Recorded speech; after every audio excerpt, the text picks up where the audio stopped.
What's up, everybody? Welcome back to another video. Welcome back to the channel. So glad to be making this video today, even though it's kind of rework. I've been driving the Supra a little bit, put maybe like 10, 20 miles on it. Weird shifts. I'll say that. Weird shifts. My 3 to 4 shift has been super weird. And, naturally, I just did the trans. If you guys want to watch that video, the video will be up here. I have a whole little build series on it. I removed the trans. I built it with the ATS Stage 2 DIY kit, reinstalled it, filled it, etc. And I've had issues with the 3 to 4 shift. Well, I kept looking into it and I kept thinking about it. I'm like, what is going on? And I was thinking about pulling the trans again, taking it apart and looking at it. And turns out I didn't have to do any of that. So I've been having this weird 3-4 shift where the car would be bucking and lagging, etc. And it felt like misfiring. It really did. And I was like, this just doesn't make sense. The car was perfectly fine before I started the trans kit. And then I do the trans kit. And all of a sudden, stuff's happening. So I was like, there's no way. There's something wrong with the engine. I sent a log to the tuner. He's like, you're 100% misfiring. I was like, what do you mean? So comes to find out, it's the interchiller. The interchiller is causing me to misfire. Now you may be wondering, how is the interchiller causing you to misfire? Well, that's because it is so freaking humid in Florida, and the interchiller gets my manifold so cold that there's actually water buildup inside the manifold. Wild. I did not think of this at all from the very beginning. So now I got to fix that issue, and I have a solution. So first off, I was going to do this anyways. It was actually perfect timing because I had ordered the stuff and then this started happening. So I kind of was able to add on. So let's go over here. So first off, I am converting to PTFE line. So right now it's like some rubber hose. I don't know if you can see that right there, but those two hoses right there. Oh my gosh. This one and this one, those two rubber hoses are the hoses that the coolant flow through to come up here to the interchiller. So I'm going to a PTFE line. This is a -12. This is a -12 PTFE line that I'll be doing, and I mean it's about the same size. I think -12 is like a little bit bigger than 3/4, so it's a little bit bigger than what it is now. But I mean PTFE line is just way nicer. I'll be running a whole setup for the PTFE line, and then let's see if I can find it here. So what I was going to do, because I didn't know this was a thing, so I bought this to where I was basically going to have the PTFE line connect to this, then a rubber hose connect to this to like go into the reservoir here, or to go to the not the interchiller, what I was going to do. But I found out recently that they make a kit to where you can still attach PTFE line, but there's like a compression thing that you can connect to like barb fittings. So I have one of those coming just so I can see it and try it out. If not, I'll just stick with this. So we're going full PTFE now, which is going to be dope. And then I have this guy. I'm really excited for this. This, you can see there's a little fitting on it. And then I have this. This is a temperature gauge, and it has a little temp probe on it here, and it works. I already tried it out. Got it on Amazon. I think it was like 30 bucks. Nothing crazy. So I'm really excited for that. Because the interchiller is so cold, I need to warm it up. Interchillers and humidity and daily driving don't really work well together. If you're going to use an interchiller where it's super humid, it's probably better you do a little different setups. This is what we're going to do. So I have the switch inside the car here. Can't really see it. It's one of those two switches right there. The one that turns on the buck boost converter. So the one that turns on the buck boost converter is going to also power a 3-way valve. So that 3-way valve is going to go roughly right here. So the pump, which is right there somewhere, that pump is going to pump fluid up into this 3-way valve. Now, when that switch is in the off position, that means I do not have the radiator fans on 100%. The buck boost converter is not powered. That's going to have the 3-way valve in the off position. So it's going to be off. So it's going to pump fluid up into this 3-way valve. That 3-way valve is then going to put coolant down, where I am installing a front mount heat exchanger. I currently don't have that yet. It's shipped. I think it'll be here Friday. And I'm filming this on Wednesday. And it's going to go through a front mount heat exchanger, go through the heat exchanger, come back up to a T adapter, which is going to go right here. We'll get to that. And then when it's in the on position, it's going to go through the interchiller back into this T. So it's going to have basically two different routes it can take. So I can have the fluid more warm, or I can have it chilled, depending on what my driving situation is at the moment, which this works out really well because in the wintertime, using an interchiller when it's already super cold outside doesn't really make sense, and I don't know how well it's gonna work or what it's gonna do. So this was gonna work out ultimately better. So it's gonna go to this T. So I'm gonna have a T here or somewhere in here where the interchiller and the heat exchanger are gonna come together. They're gonna come together and then into one. And then where that one is, I'm going to put this guy where the temperature probe is going to be. So I'll be able to see the temperature of wherever the fluid's coming from, wherever I have it selected from. That way I can see, you know, how well it's working, what my temps are, because that coolant temp is ultimately something that I need to know. And then it's gonna go from here or over here, wherever it's gonna be, it's gonna go into the intake manifold, back out into the intake manifold, into the reservoir, out of the reservoir, through it again. Ultimately trying to get rid of the condensation inside the intake manifold because that is causing this car to freak out.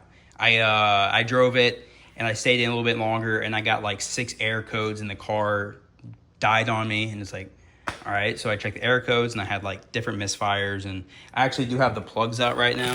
I have some more coming from Titan Motorsports. I'll be putting those in probably in this video. But I've already got them removed. The plugs look fine, nothing crazy, but if I was having misfire codes, I was like, I might as well just replace my plugs just in case. The entire system is essentially taken apart, which sucks because I feel like I'm at day one again of like making this kit, but this is where I'm at. This is kind of what I'm thinking. So I do already have the fittings on right there. They're orb to dash 12 fittings. This is a mess.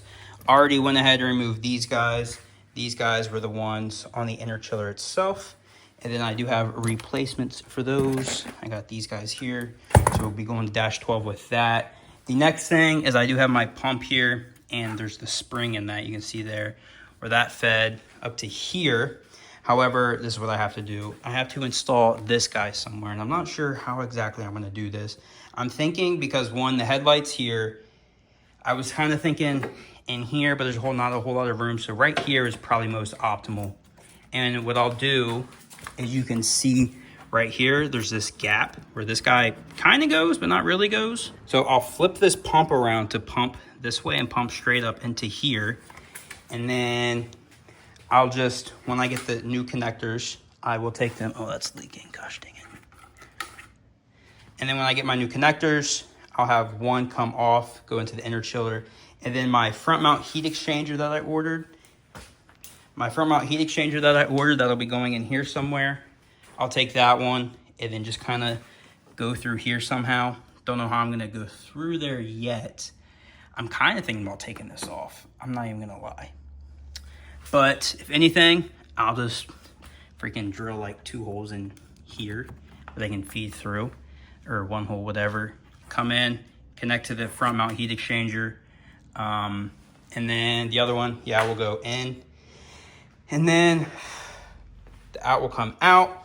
And then I kind of want to join them together almost like right here in this area. So I do have the adapter here where they'll go from 2 to 1. So I kind of want to, if I can, put it to where it's not super far apart, because one, I only have like 10 foot of the dash 12.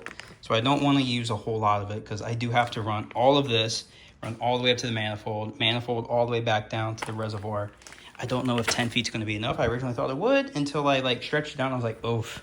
So I had to order basically an extender for this, because when it went into this little piece here, it was the little thermostat itself's too long. So I got in these guys, basically like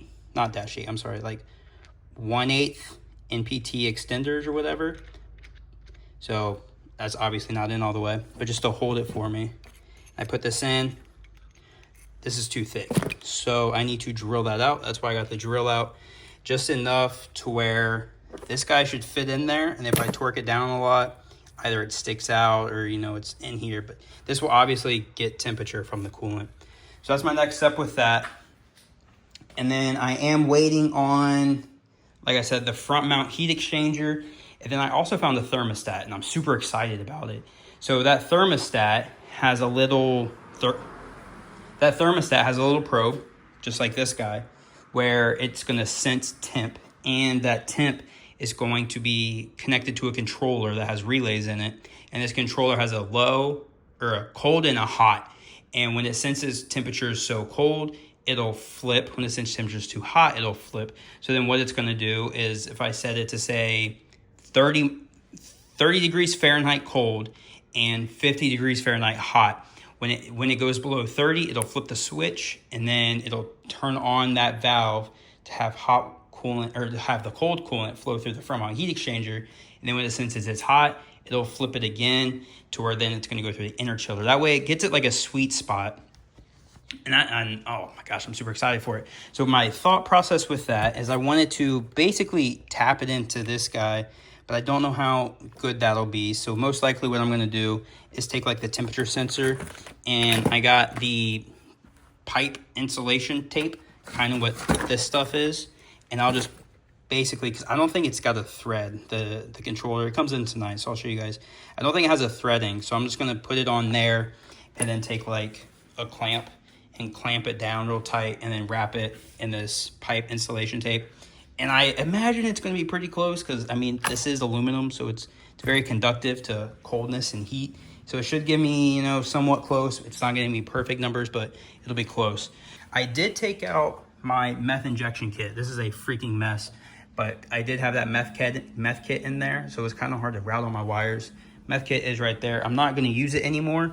The only reason I had the meth kit was for cooling. The interchiller, as we know, cools way better than this meth kit. So I'm not going to run the meth kit anymore. I'm also going to try and reorganize these wires somehow. They are connected to things and stuff, so I don't know how well I'm going to be able to organize it, but if I can get like all those grouped together to go in nicely, all these over here grouped to go in nicely, and the controller for my interchiller kit is going to go in here somewhere real nice because it's kind of big actually. I am going to probably route these like through here and up because I don't like that. Got the sensor mounted. I am super happy with how this turned out. I did not think it would turn out this well. I don't know if you can see in there, but it's like flush. Like so where the extension went in, and then with how long the sensor is, they're both essentially flush. These are the Titan Motorsports plugs, so I'm going to be installing these. These are going to 0.028, which makes me curious because I have one of these guys here, and measuring the plugs I put in, I don't know if something changed, but like 0.028 doesn't go in. I don't remember what I got these to, but it definitely isn't 0.028. I also got in my little thermostat thing. So this is the little thermostat thing. It is still kind of big, like compared to my turbo. It's a 6466, so you can see how big the catch can. So it is still kind of big. It is going to be nice because this is going to tell me the temperature on it, which I wish I could put this in the Supra. That'd be nice, but I don't really have anywhere to put this. But I do think that I will be putting it in here somewhere. I'm not sure where. We'll get to that when we get to that. And then just as I predicted, the little thermostat gauge here does not, the little thermostat wire, it just has this rubber casing on it. So I will definitely just be putting it on top of a fitting, kind of like this or something, and just wrapping it around real tight. It is weird that it has like this silicone on it, and it's not like a metal. I feel like the metal would be more conductive than this rubber. Like this rubber's gonna throw it off. I don't know, I'm not a scientist. Little progress update. Wasn't sure if this was gonna work or not, but I was able to get this adapter onto this. So basically I sawed off this little piece here, and they make these where it has like this little crush gasket inside of it. So you put on this piece first, and then a crush gasket, and then this, and you just tighten down, and you can convert this to PTFE A inline fittings. So actually, I don't think I've shown this yet, now that I think about it. So this is going to be the new front mount heat exchanger that's going to go right here. I've already test mounted it, and it fits. And I put the front bumper on to see like how much it sticks out, like if it looks like a front mount intercooler, because that would be pretty cool. It doesn't show up as much as you would think. It kind of sucks. I think it's just because like there's a lot of room back here, and then like the front bumper, it already comes like way out, so it doesn't show up as much as you would think. I went ahead and made some brackets to where these guys are gonna basically go like this, and hold it in. So I got those done. And then I made this little bracket here. Nothing crazy, but this little bracket here will hold this valve in place. I don't really know how I'm going to connect it to this. I just have a somewhat of a thing set up to do it. Realistically, I'm probably just going to use like one of those to put around the end here and then just tighten it down onto this. I can't really think of, there's nothing to like screw onto, so I don't really know how I'm going to pull this one off. But tomorrow I'm getting 2 more fittings in that I'm waiting on basically to fully assemble this kit. I have a 3/4 to a 3/4 barb fitting. So like I kind of mentioned, I think before, I don't even remember what I filmed. I'm going to rotate this like a turbo, and then this guy's going to come up the back side and it's going to attach here. So then the feed will be done. And then I need to feed the front mount heat exchanger. So I'm going to use gravity for that. So what I think I'm going to do is use this guy. I'm going to come up and I'm going to come off of this and then just go straight into here. And then go in, straight in. It'll probably be like a straight angle in. And then gravity fed. And then pull it back up. Come out of here where hopefully it can meet a Y. And then this guy, I'm going to do a total like 180. So it's just going to be a big loop in there. And then come over into the end. Have it come out. Again, hopefully I can join them together here and then go back. And then I really wanted to, because I did test this yesterday and it does hold fluid. I really did want to put one of those on the reservoir for back here where the fluid comes in from returning from the intake manifold. However, I don't think I'm going to do that because I really don't want to risk, because I can't, it'd be really hard to clean that out. Like this, I don't know. But I think for that, I'm just going to continue with this guy, and I'll just simply keep that as whatever it's called. I'm probably only going to use like this much just to get it on. Finally giving an update after, like 2 weeks. All of the PTFE lines are ran. This part right here was a nightmare. That right there is the sensor for the coolant temp. It runs all the way back there. You can see it back there. I got the valve hooked up and front mount front mount heat exchanger is installed. I still need to install the brackets, but everything is installed. Everything is PTFE line. It worked out really well. I end up using, I don't know if you'll be able to see it right here. I used the dash 10 to basically like a push fitting, so it reconnects to this guy. Actually, no, it's right here. But everything is reconnected when it comes to the coolant lines. I have coolant in it. I've started the car numerous times. I don't have any coolant leaks, so we're doing really good there. I just wired up the, whatever this is called, the Inkbird. This is the thermostat, and it's working. As you can see, this is a absolute mess. Like, it is a mess. And it is working. Let me find the wire here just so I can show you guys. 97.5. You can hear the valves moving right now.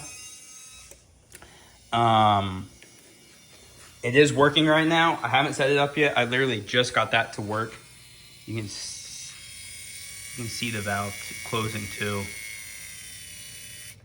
So right now it has, I haven't set any parameters on that yet, but I do have it wired up to be running off of this sensor. So this sensor is actually in the coolant system. The one you guys saw before. I was originally going to run this, as we had talked about earlier. I was going to put it inside the car. However, it's way too big to really stick anywhere. So then I was like, well, shoot. The thermostat I want to run will tell me my temperature. I won't be able to have it inside to monitor it myself. But then I got to thinking, why do I even need to monitor myself if I can have something that's going to, 1, monitor it for me, and 2, actuate the valve for me as well. So that's where I'm at with that. That is good. It's working. I do want to start the car. That'll probably be next. I'm going to start the car, mess with the parameters, set it to maybe 100 degrees to see if it'll rotate at 100 to put it to the Interchiller, which I think It actually was going to go to the interchiller because when it was actuating, because right now it has it. Oh no, it actually is going to the interchiller now because this right here is the feed, and you can see this. So it's going to the interchiller at the moment. So I'll have to mess with the parameters on that, and I want to see if I can get it to actuate when I want it to actuate, and then I'll go ahead and install all the wires permanently, put the car back together, and then go drive. But it's taking me so long to give you guys updates because if you haven't noticed, Florida has been literally cooking lately. Like every day it's been 100 degrees for the last 2 weeks, and I work out in my garage and I'm not putting AC in here. I just have this one fan. And I can't record with a fan. So that's why this video is like jumping, and it's so freaking hot right now, guys. Finally wrapping up this video. The car's on obviously, but I wanted to show you guys what I have going on here.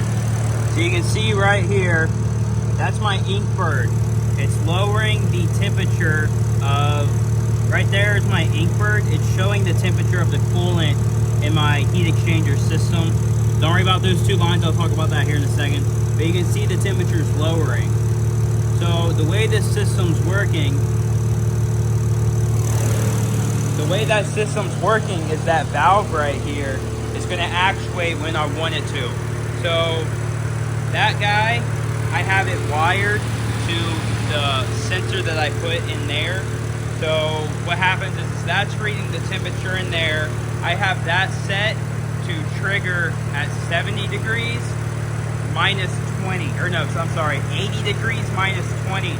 So when it reads 80 degrees, this valve's gonna open. When it reads 60 degrees, that valve's gonna close, and it's gonna direct the coolant to either the interchiller or the front mount heat exchanger, whichever way it's gonna go. So I was having a little issue. You can actually see it's starting to get cold on the manifold there. I was having a little issue with trying to figure out what was going on, and I had understood what that thing, I misunderstood what that ink bird did. So I routed a line from the heat and the cool to the valve when I just had to do one line and kind of tell it from there what to do. So it's working now. As you see, the intake manifold's getting cold, and my coolant temp is 71. And when it gets to, I think 70, when it gets to the 60, I think, here, let's actually look at it. So I'm gonna hold this guy. All right, TS, so 80 degrees. And then I have it set to, not that one, 20. So at 80 degrees is when it flips, and then when it gets below 80 by 20 degrees, it's gonna flip again. So when it hits 60, it's gonna actuate the valve. So it's a really cool design, and it's gonna help me keep my IATs exactly where I want them. And this will help. This morning and yesterday afternoon, I did go driving. I didn't have any misfiring like I have before. The IATs are dropping, so this is pretty cool. The only thing I don't know how I'm gonna do is the full race mode, which you guys remember, I do have that little thing I can alternate to turn on full race mode. I'm not sure how I'm gonna implement that. I assume I should be able to take those wires for that and basically splice them in between the ink bird or the valve, so that way when that power is on, it cuts off power. I don't know, I'm not very inclined when it comes to that. I am happy to see that this is working though. So that's where I'm gonna end this video. Hopefully this helps some of you guys if you have issues with your interchiller getting too cold. This worked for me.